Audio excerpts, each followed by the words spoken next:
एक दिन रामू खेत में हल चला रहा था कि अचानक उसका हल किसी सख्त चीज से टकराया। उसने जमीन खोद कर देखा तो वहां एक पुराना धूल से भरा चिराग निकला। रामू ने उत्सुकता से चिराग को अपने कुर्ते से साफ किया।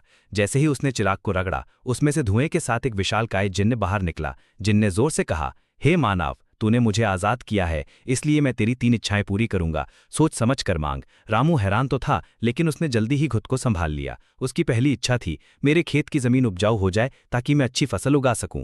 जिन ने उंगली घुमाकर खेत की ओर इशारा किया और देखते ही देखते वो बंजर जमीन हरी भरी लहलहाती फसल में बदल गई। रामू की दूसरी इच्छा थी, मेरे गांव के सभी किसानों को भी अच्छे बीज और जरूरी औजार मिले ताकि वे भी सुखी हो सकें। जिन मुस्कुराया और बोला, तू केवल अपने लिए नहीं, सबके लिए सोचता है, ये बहुत अच्छी बात है। और उसने पूरे गांव की हालत बदल दी। हर खेत हरा भरा हो गया, हर किसान के पास अच्छा बीज और औजार आ गए। अब बारी थी तीसरी और आखिरी इच्छा की। रामू कुछ पल सोच में पड़ गया, फिर बोला, जिन, मेरी आखिरी इच्छा है कि तू आजाद हो जाए। तू भी तो बरसों से इस चिराग में कैद है, अब तू भी स्वतंत्र होकर अपनी दुनिया में लौट जा। जिनकी आंखों में आंसू आ गए। वो बोला, रामू, तू सच्चे दिल का इंसान है, मैं तेरा ये उपकार कभी नहीं भूलूंगा। जाते जाते मैं तुझे ये चिराग दे रहा हूं, ये अब किसी भी मुसीबत में तेरी रक्षा करेगा। इतना कहकर जिन एक चमक में बदलकर आकाश में उड़ गया। रामू अपने खेत की ओर देख मुस्कुराया। अब उसके पास सब कुछ था, उपजाऊ जमीन, खुशहाल गांव और एक चिराग जिसमें भले ही जिन न था पर उसकी दोस्ती की रोशनी